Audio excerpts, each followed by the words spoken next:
Welcome to First Time Dads, Diehard Fans, a podcast about fatherhood and sports. My co-host tonight is none other than Nick Prosey. Dougie! How's it going, Dougie? Timmy! Good. How are you doing? Oh, not bad. Just watched a nice victory from the Toronto Maple Leafs tonight.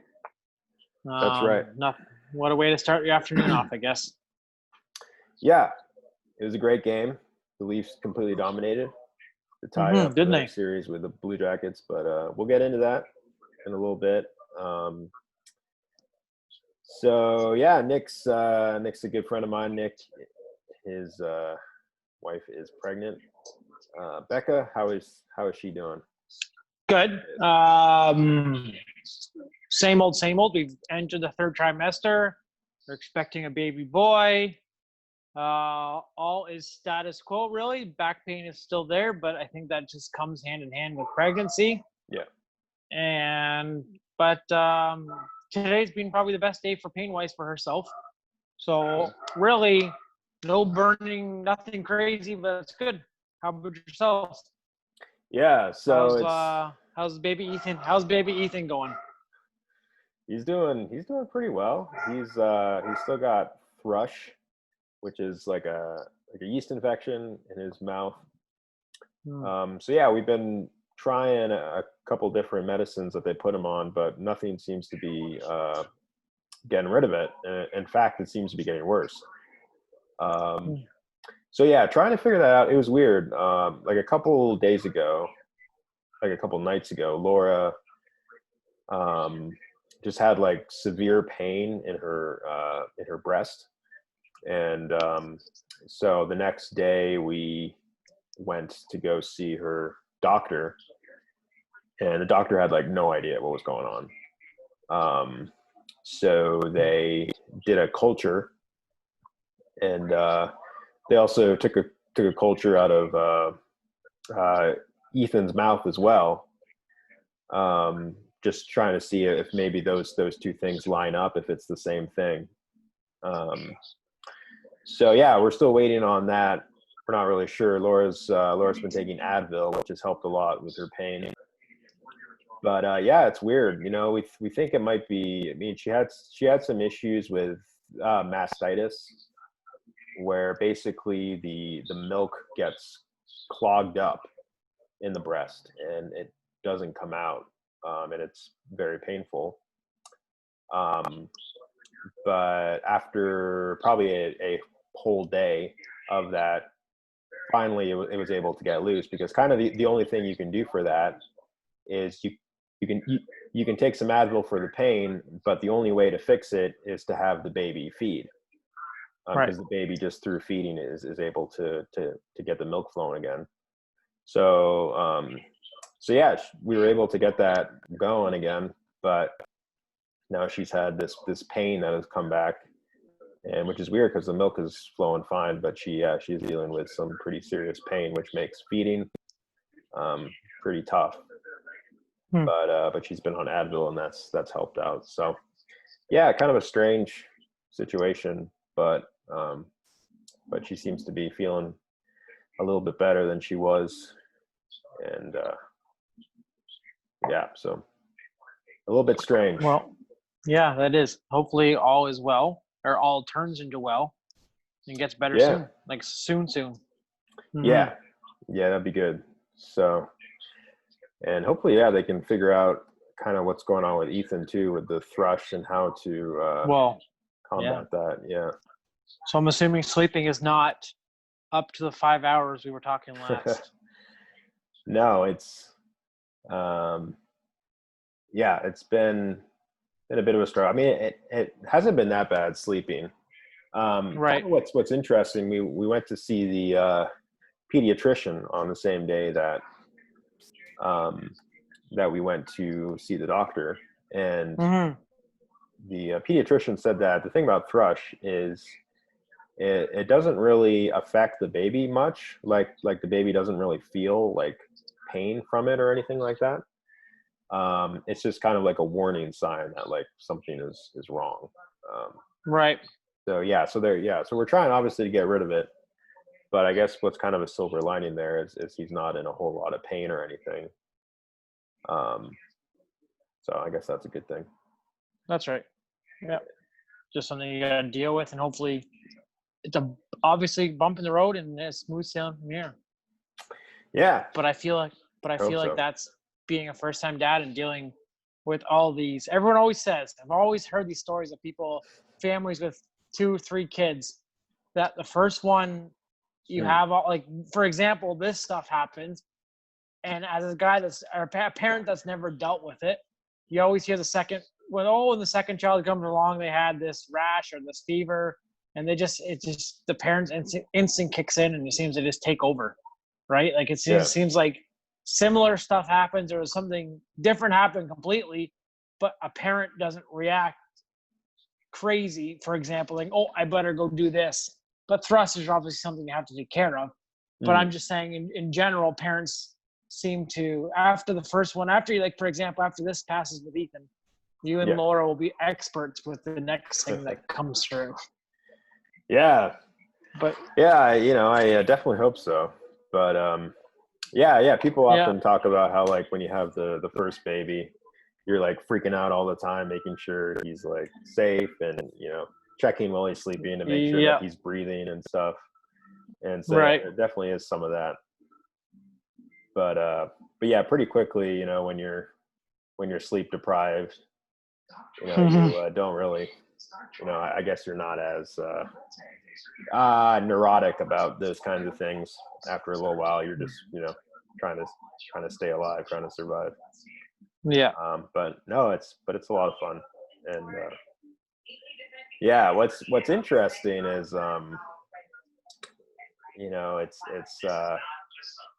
sometimes he'll get upset and you have like no idea why he's upset.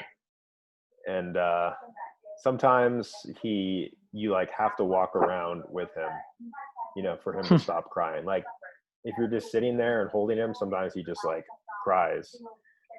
So you have to like physically like get up and like walk around. Like there was one night Laura just went outside with him and walked around, I think, for an hour, because that was the only way to like make him stop crying. So he just wanted to go for a walk. Yeah, maybe. So I've learned that what's good is that I can watch sports while walking. Right. So yeah, it's pretty great actually. So I learned, being, walking around too much, you kind of start getting aches and pains in your legs and in your wrist where you're holding them and stuff. Just do bicep curls as you get your steps in. Oh yeah, exactly. Yeah, just do some of those. And he is heavy enough right now to get a good workout in. That's right. That way. So yeah, that's something I've learned. That's kind of good. That's the time when I get my sports in is when he's just really upset, and the only way to make him stop is through walking around. So walking, watching sports. Maybe he's a sports enthusiastic as we know it. Yeah, I don't think he is, because it's funny. I was watching the Leaf game, and so like really early on, there's that hit by Kyle Clifford. Yeah. Yeah, and I like freaked out. I'm like, oh man, what a hit! And he just like froze and then just started crying. And well, maybe he's a Blue Jackets fan, right? Oh, you better not be. That's kind of close to home. Columbus is not far. Yeah, I mean, that's true. I guess where we're moving to. That's right. Louisville. Columbus is pretty close. But Columbus. Jarryd, can you hear us? I can hear you. Okay. Welcome to start this video. Welcome to the show, Jarryd. Yeah, welcome to the show. We're in the midst of. Yeah, go, I'm jumping right in here. Perfect. Been missing a few weeks. I apologize. It's all good. Welcome back to you guys and all of our listeners. Sorry, guys. That's right. Faithful listeners. Yeah, all of our eight listeners. There it is. Seattle shout out. The Great Eight, huh? The Great Eight. Yes. So, welcome, Jarryd. We were just talking about. I'm not sure if you face this issue, but I was watching the Leafs game today, and I was holding Ethan, and there's a big hit by a player on the Leafs. Yeah. So I freaked out. I was like, yeah. And then Ethan just started crying instantly. And So I was just like, no, this is a good thing. I'm happy. It's a good thing. Absolutely. I know exactly how you feel because every time United get even a half chance, James is crying because I'm freaking out. So I instantly toss him in the air because that makes him happy. Because it is. Okay. I feel like it's one of those important things that I think about. Like, I don't want him to always associate this with just like a freak out, because then it's like, what if he grows up to not be a United fan simply because I've damaged his subconscious at such an early age? For Ethan's, for example, maybe he's just a new generation where hitting will just be completely eliminated from the league, and that's why he's the minor freak out, right? That's a great point. Yeah. Well, I wish, but then when the Leafs finally scored early on, it was the same thing. I celebrated, and then he started crying again. So he's a Blue Jackets fan. No, don't say that. Don't do that to me. Please, Lord, don't make him a Blue Jackets. Well, I mean, come on, Blue Jackets. If you're gonna pick a team other than the Leafs, at least pick a team that is at least has a rich history, jumper, mildly successful. Not the Blue Jackets. The Seattle Krakens. Sure, yeah, they've got cool jerseys. The Habs.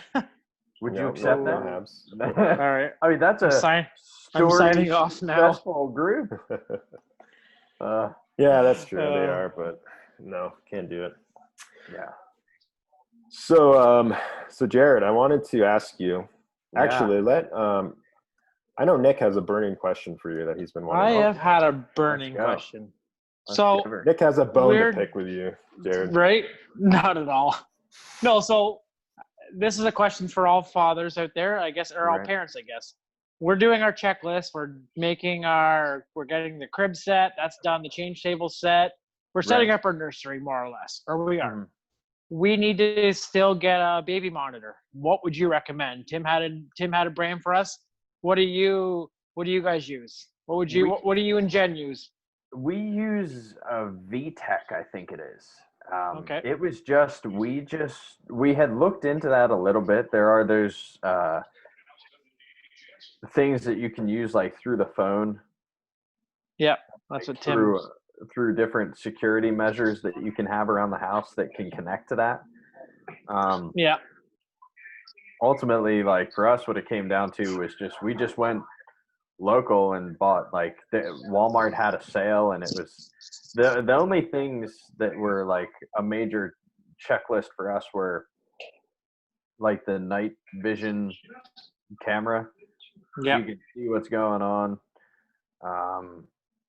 and I think just whatever the certain range that we needed. It wasn't a huge thing, and I think I don't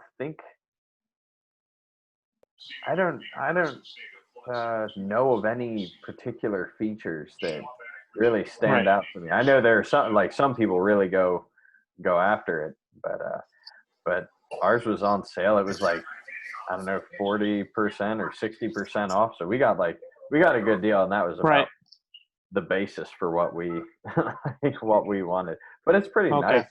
It's easy setup, right? It's just I don't know how difficult it can be, but no, that's right. So you guys kind of kept it. It's a camera, but kept it so VTech brand night vision. Kind of kept a checklist that you need to watch on your child versus going full out, which I was debating with Tim. Is it worth going full out and spending that, or is it just keep it simple? I think it all depends, I guess, on your living circumstances and the situation. But I mean, for Jenny and I, it was just about keeping it simple. It was more about function versus feature. Yeah, I agree. That sounds good. It does sound like the right choice, really, though. Yeah, I know. Like, I think that's the case with a lot of baby stuff. There's you can go the Cadillac route, or you can go the Toyota Camry, and I like, Toyota Camry's great, right? No, I'm not Toyota. You're fantastic. Toyota Camry, that's what I got. Yeah, that's right. It's beautiful. But you love it because of that Tim is the Toyota functionality. family. It's that simplicity. Yeah, that's right. It's not the Cadillac, right?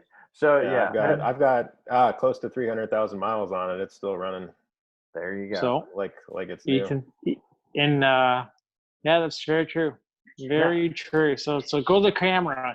Everyone buy a Camry. So yes, do it. So now, Nick, have you thought about the well, and I know this isn't necessarily up to you so much as your wife would look at this much more, but breastfeeding and like pumps and such. Just a second. Let me just. Yes. Sorry. Oh. Right before Nick answers that, Nick, I'm getting some background sound from you. Do you mind turning the TV off or plugging the headphones in, whatever? My headphones are in. They are. And there's. Yeah. Is that better? Can you guys hear me now? Yeah, I think. Is that better? Yeah. I think Sorry. Sorry. Go ahead. No. Yeah, we are gonna breastfeed, or Becca's gonna breastfeed, and she does have this pump.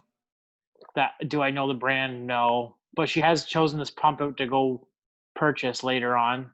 Okay. And but yes, I guess even getting a soother that's very represents the same pump, and I don't know. But yes, we are gonna. There is a pump she has picked out, I guess. Okay, is that like what kind of pump? Do you know, like any of the details, like anything at all? No, I don't. Which is very bad. Put me on the spot. No, that's fine. That's fine. I don't expect you to know all the details, or it's fine that you don't know details. Is it manual or is it electric? I believe it's electric. It's electric. Okay, good. Because Johnny and I originally bought a manual, and that was a horrible idea. Really? Yeah, blew that money right out the window. It was not a good idea, because then we ended up buying an electric one anyways. Afterwards, yeah. Yeah, I know the one thing was gold. We have circled to go get is one recommended from my sister-in-law. So they use it they have a 4-year-old, and they recently used it. So they recommended the exact same one. So I think we just kept it that way. Gotcha. That was. But it is. I was just gonna say it is electric, but yes, yeah. Okay, well that's good. I just of all the because everybody's circumstances are different, and I remember that for us was getting to be a bit stressful, and so that's always kind of the thing that I think about when I'm like, okay, what what little nugget of advice could I give to these people? And that's really about it. I don't enjoy really giving overloads of information on being a parent, considering for starters I only have an 11-month-old, and or not even yet, but there's so many voices. There's so many voices out there. That's true. Crazy. That's what I try not to be is that guy who's just constantly giving this is the way it is, and you'll see when you're a father. Like, I don't know. There's just a lot of there's just a lot of people who are like that, and some people have really good advice. It's true. But I try not to overdo it as well. Yeah. Now, Tim, you said you had a question. I do. I have a couple actually for you. Okay. So it's actually not my question. It's our friend Cameron's question. But but he asked it of me, and I wanted to also ask it of you. So he asked, what have you found is the most useful baby product that you've purchased? Maybe something that you didn't think would be much use, but ended up being a big help for you guys. So would that covers the broad spectrum? Like, is it function or recreation or? Yeah, it can be anything. Yeah. Whatever you found to be really The best one. I think the thing is, like, as they're growing, it sort of changes. Like that soother in the first few, well, at least for us in the first few months was really critical. But then now he doesn't even use it, which is a bit strange even for kids his age, because I see a lot of kids that will be using it even, at 2 or 3 years old maybe. So that was a critical one at the start. If I had to think about like one right now, I think books. He loves books. Awesome. I mean, he loves being read to, and there's so many, right? They have books that work on, like feeling. They get to feel things, and I asked Jen, I was like, man, I bet he would love pop-up books if he wasn't going to absolutely savagely destroy them. And Jen was like, we actually have some. I just haven't given them to him yet because we know he's just going to rip it all apart. Yeah. But yeah, I think books have actually become his favorite, his go-to thing. He loves it. The Pout Pout Fish is his favorite. The Pout Fish is the distraction. Yeah. It's a book in a line of a series of little kid books. It was a #1 seller on the New York bestseller list. So, Pout Fish. I'm gonna write that down. Yeah, the Pout Pout Fish. Pout Fish. I like it. Well, I'm going to chapters tomorrow. He'll get various renditions too, right? So like Jen will read it normally. I'll read it with a Jamaican accent. And then, so I do wonder if when he does start talking, if he has a bit of a Jamaican spin on things. That's why. But yeah, you're teaching him a Jamaican blame tone. Jarryd for that. Yeah, James, man. So what did you find then? What did you find was useful in the? Yeah, for me personally, I mean, it's a pretty simple thing, but the pack and play that we have has a changing table that clips like right on top of it. And I'm not sure if that's a normal thing for pack and plays to have, but I think it's genius. Oh, wow. Because it's it just goes right on top of it, just clips right in there. Yeah, and it's like the perfect height, so you're not like bending down to change them all the time. Because like early on, before we had the pack and play set up, when he was too small for it, we would just change him on our bed, and you're just having to bend down and stuff. But like, yeah, with that, it's like the perfect height, and you can just do it like real easy, real quick. Nice. That's been really helpful for me. And then I think for Laura, the baby carrier that she has. Okay. Yeah, that's a big thing because I was sharing with Nick sometimes, for some reason Ethan, the only thing that makes him stop crying is if you carry him and walk around with him, and kind of bounce around. So yeah, just having that carrier where you can like, you have both your hands free, you're giving your arms, like a bit of a rest. You can do stuff like you can do the dishes or whatever, right, at the same time. So that was a big thing. Right. That is a big thing. Yeah, absolutely. Now, Jarryd, do you find with James being 10 months to 11 months now, do you find if when you put him down, is he in one area? If you guys sit down at the dinner table, or not dinner table, the coffee table, and you have a play blanket on the living room floor, is he taken off, or is he more or less interested in the blocks or stuff in front of him, or the books, the pow pow?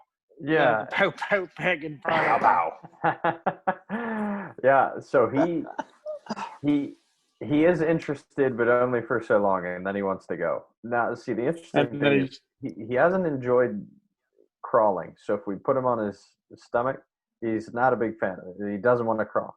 But if we just stand him up, he wants to walk. Sometimes he just wants to run. He's like trying to just motor. And usually to his books, he's like yeah, because you've got a little space there on the unit where all his books are, and he just pulls up. He'll pull one out, look at us, which we know means read it to me, and then Right. once he finishes, he throws it to the side, stands up, grabs another book. But yeah, That's awesome. he wants to get moving quite a bit. Yeah. So he's ready to start motoring. Any month now or any week now, he start ripping on you guys, eh? I hope Sounds so. like it. Yeah, I hope so. I know that it could be like a daunting thing, but I'm excited for it because it's means we can do more with him. Feels like now sometimes it's very hard to,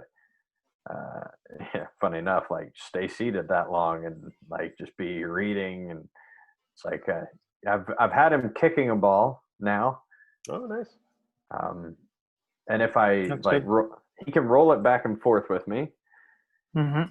but mostly he'll pick it up and chew on it. And it's just just angrily just tries to bite it and Yeah. bites everything, which isn't good. That's not good. As I guarantee Right. he's going to end up biting one of his cousins up here, and Right. we'll see Yeah. how it goes. Hopefully it'll be fine. We'll see. Who knows? Just Well, gnaw on someone's fingers. Just as long as he has his shots, that's fine. Yeah. He's not giving anybody rabies or anything. No. Yeah. Yeah, that could be an issue. So at what stage did he start reading, or did you guys start reading? Oh, I guess he hasn't started reading yet. But at what stage did you start reading to him?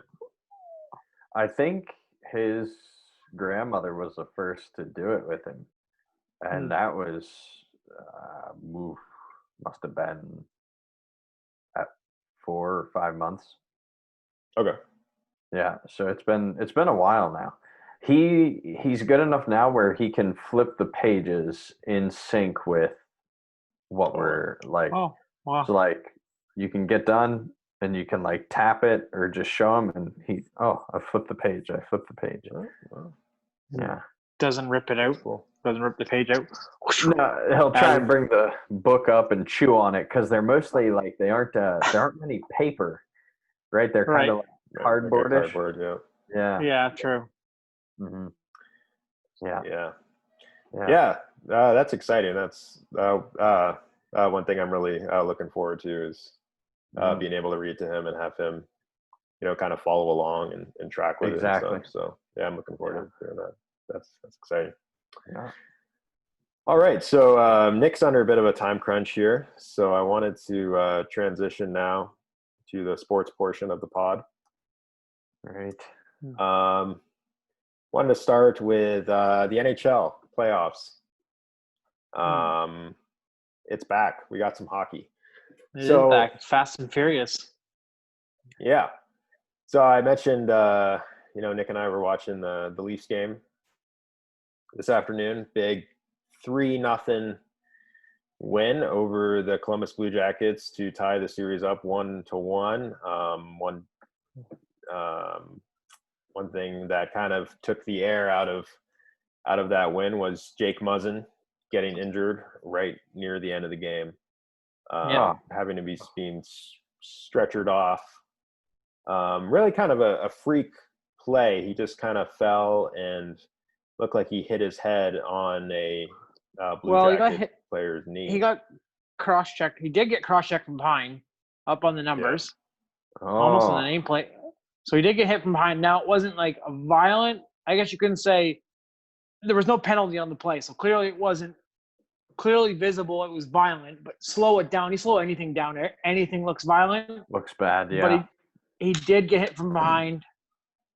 Then he fell into Bjerkstrand and snapped his neck back. In his knee. So then I think that's where I guarantee they're going to diagnose it as whiplash. That's what they'll probably write at their upper body, but it's going to be a whip. He's probably got a whiplash injury right now. So how long do you think they'd keep him out? Is that a one game? I thought it was a one game. I just got a notification actually as we're talking here. He was taken to the hospital. So what does that mean for bubble life? I know that's not necessary. Like that's like, you know what I mean? It's Yeah. the age we're living in. That's not something we're worried about. But if he's all cleared to play for Thursday, can he? Because of Yeah. bubble. So That's so a I good point. actually just saw a tweet from a Leafs reporter who said that if he is taken to the hospital, which if he has been, that means he's going to have to be out for at least 4 days, I think. Oh wow. Right. Wow. So yeah, that's the protocol. So if you leave the bubble and come back in, you have to you have to get tested every day for 4 days and has to be positive every day before you can play again. Now, mind you, obviously, if they're taken to the hospital, it's needed, and everything's got to be precautionary. But that's a big blow. That is a big blow to the Leafs defense right there. Yeah, certainly. It is. So I did see John Tavares said after the game that all signs look positive. I don't know what that means. You know, Muzzin was moving his fingers. Mm-hmm. So he clearly has some movement there, but he was told by the training staff not to move and was just put on the stretcher. So yeah, hopefully it's not too bad. We'll definitely be praying for him. But he'll, like at least be out probably for 2 games then. Or Because 4 days brings 4 days brings 1 game to Wednesday, Thursday, Friday, Saturday. He can play game 5 if there's a game 5. If all is okay at this point. Yeah. So he's out for the series. He can play 1 more game. If all is okay. Hopefully, yeah. So that's the best case scenario then. But I guess, for the Leafs, I guess we'll be able to see Rasmus Sandin. Yeah, you would think he's next man up. Yeah. So that's good. He's a good player, but Muzzin, that's a big loss. So that's tough. But do they go Dermott Hall as your shutdown, and then go Barry and Sandin? Probably.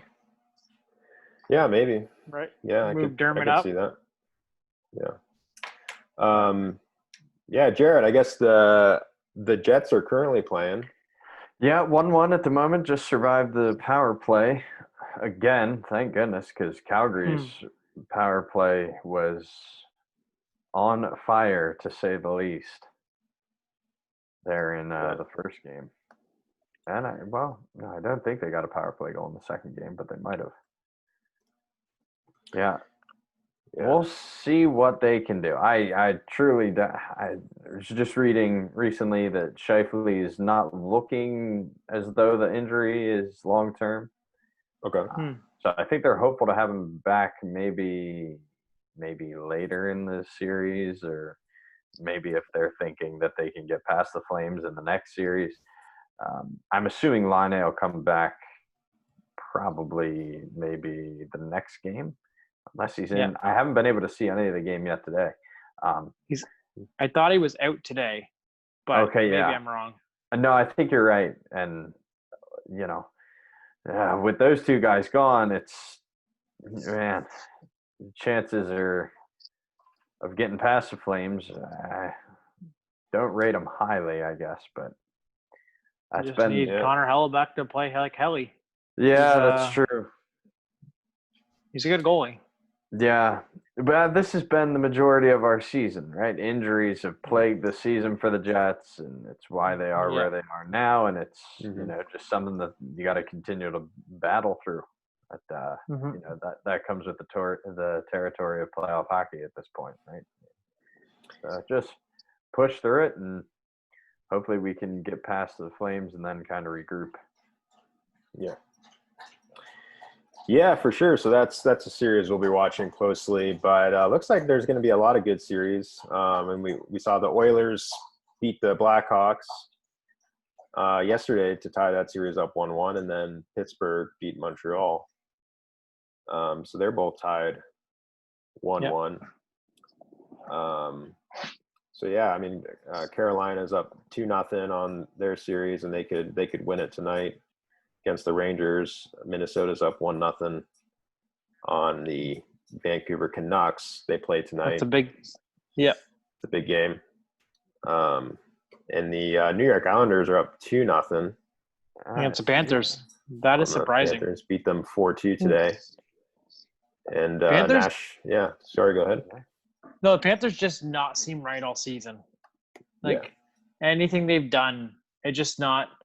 They clearly have something going on in that locker room. Going back to the deadline, when you're clearly fighting with the Leafs for that final spot in the Atlantic, Right. and you trade away Vincent Trocheck.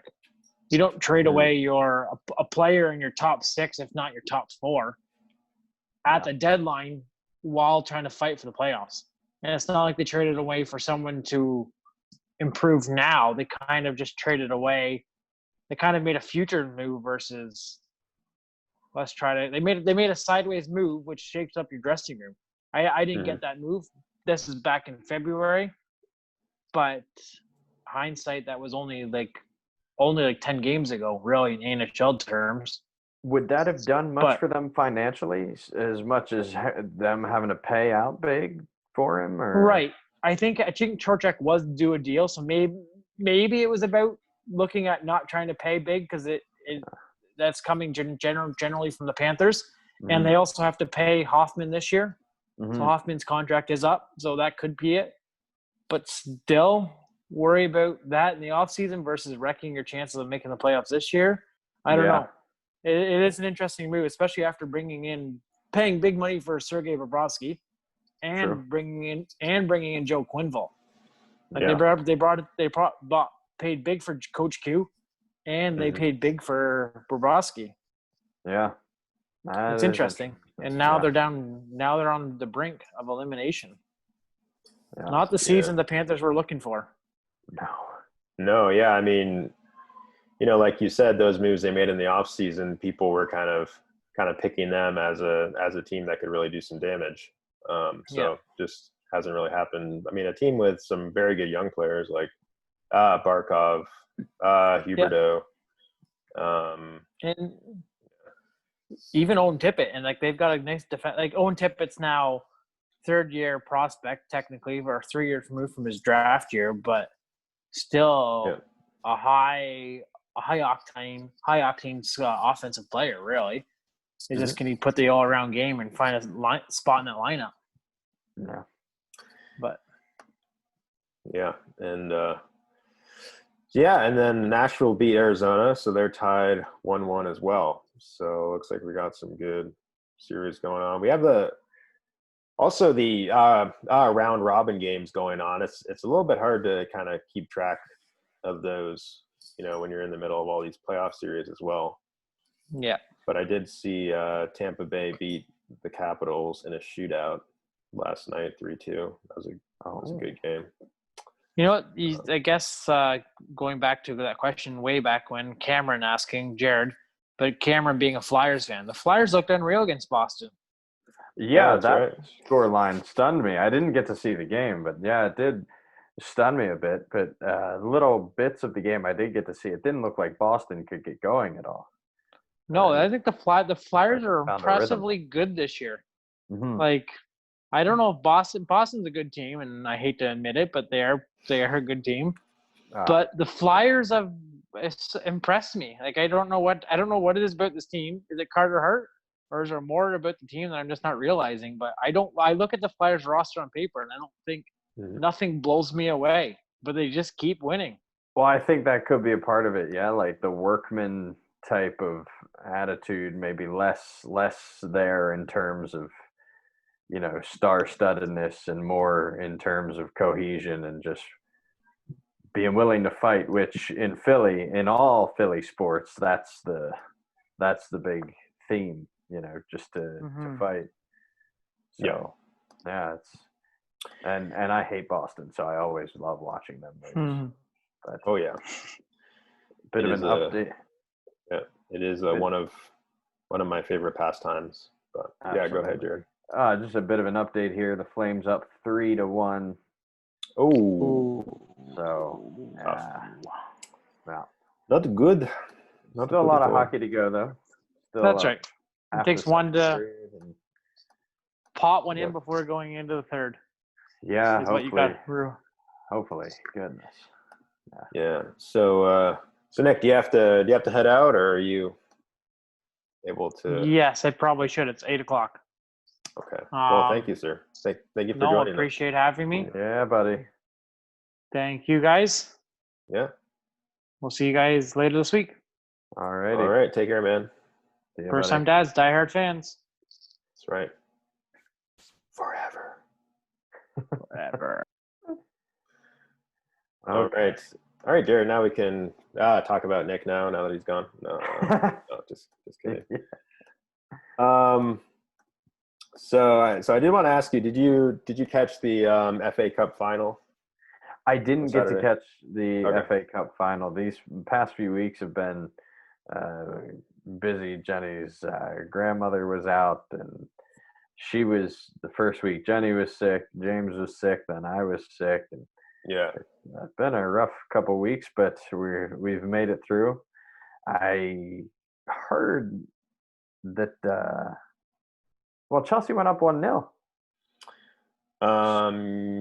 They were up in that game, right? I thought they were up in I'm that trying game. to remember what exactly. I thought they were, but I could be wrong. Quite honestly, I was surprised at the scoreline when I saw that come in. Yeah. No. did- Yeah. That's right. Pulisic did score very early on, 5th minute. Just a beautiful goal. Then Pulisic got injured. I want to say right at the half, like right before the half or just after the half, something like that. Okay. Yeah, he came up. I guess his hamstring has been bothering him recently, and it looked like it was a hamstring injury. Yeah. So he was out. And then Kovacic got sent off the 73rd did he? minute. Yeah, with his second yellow. I thought both yellows were harsh.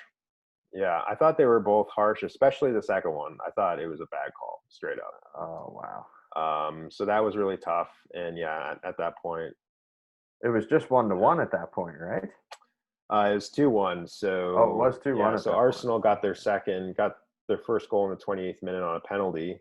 Then in Right. the 67th minute, they scored again. A really nice goal by Aubameyang. Yeah, I'm not sure if Aubameyang. I'm saying the name right, but yeah, really nice goal by him. Yeah. But yeah, definitely disappointing. I thought there was also a play late in the game where Chelsea was really pressing, even late, even being a man down, and Pedro got fouled like right outside the box, or at least I thought it was a foul, but there was no whistle at all on No it. call. So Who was the ref that game? Do you know? I don't recall. I know it was kind of a big deal because apparently usually they have to have like to have a different ref every year for the FA Cup final. Right. But this year they ended up going with a guy who's done it already, I guess because of the COVID situation. For some reason they just they weren't able to get somebody new for it. And but I don't recall who the referee was, but I thought he had a rough game. Had a rough game. So yeah, disappointing. Seems to be the case with those refs. Yeah.